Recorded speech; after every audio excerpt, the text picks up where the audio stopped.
ମଣିଷ ସ୍ୱଭାବ ଦେଖନ୍ତୁ, ଯିଏ ଚାହିଁବ ତାକୁ ନିଜକୁ ବଦଳେଇବା ପାଇଁ ତା ପ୍ରତି ବଦଳିବ। ଯିଏ ଚାହିଁବ ମତ ଛାଡ଼ିଛନ୍ତି ଗୋଟେ କାହାଣୀ ସତ୍ୟ ଘଟଣା କହୁଛି। ଗୋଟେ ପୁଅଟି ମୋବାଇଲ ତା ବାପା ସହିତ, ସେ ପୁଅଟି କହିଲା ମୁଁ ଏକୁଟିଆ କଥା କହିଲି ଠିକ ଅଛି। ସିଏ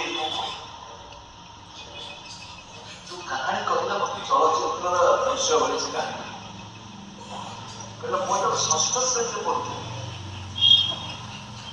ଇଏ ହଉଛି ପୁଅଟି କହୁଛି 7-8 ବର୍ଷ ତଳର କଥା, 10 ବର୍ଷ ତଳର କଥା। ତାର ଷଷ୍ଠ ଶ୍ରେଣୀ ମାନେ ତା ଆହୁରି 10 ବର୍ଷ ତଳର କଥା ହେଇଥିବ।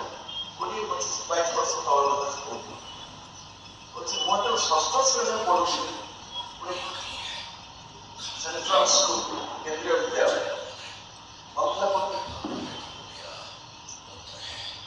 ମୋର ଉପର ଶ୍ରେଣୀର ପିଲା ମୋ ମାଧ୍ୟମରେ ନିଶା ଜିନିଷ କେମିତି ଖାଏ, କାଳକ୍ରମେ ମୁଁ ନିଜେ ସେ ନିଶା ଖାଇବା ଆରମ୍ଭ କଲି।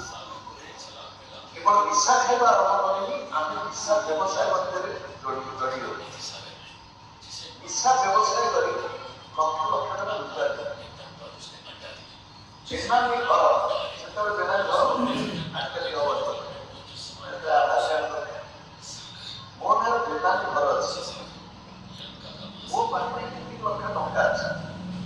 ସେ କୋଉଠି ଆସିଲା? ଦିନେ ମୋ ଭିତରେ ବିଚାର ଆସିଲା ଯେ ମୋ ଭୁଲ ବାଟ ଯେ ଆଉ କେତେ କଥା କହିବ। ସେ ନିଜେ କୌଣସି ଏକ ଡାକ୍ତରଖାନାକୁ ଯାଇ, ବଡ ଡାକ୍ତରଖାନା, ତା ନିଶା ଛାଡ଼ିବା ପାଇଁ ସେ କରିଛି।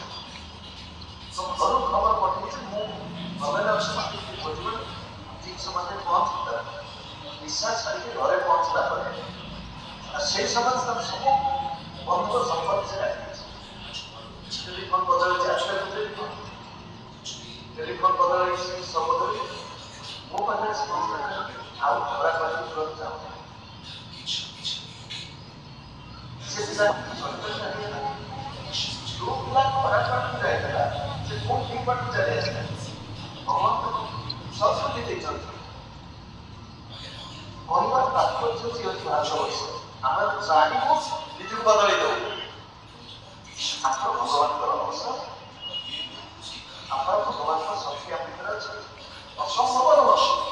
ମୁଁ ଯଦି ନିଜକୁ ବଦଳେଇକି ସାଧକ ସାଧିକା, ଭଲ ଗୃହିଣୀ, ଭଲ ଗୃହସ୍ୱାମୀ, ଭଲ ମା, ଭଲ ବାପା, ଭଗବତ କୃପା ଯୋଗୁଁ ଭଗବାନ କହୁଛନ୍ତି ଯେ ଯୋଉ ସମାନ ପ୍ରପଞ୍ଚ ସିଏ ମତେ ବାପା ବୋଲି ଡାକିବ, ମୁଁ ତାର ଭଲ ବାପା। ଆଉ ସିଏ ଯଦି ଭଲ ପଢିବ, ଭଲ ଝିଅ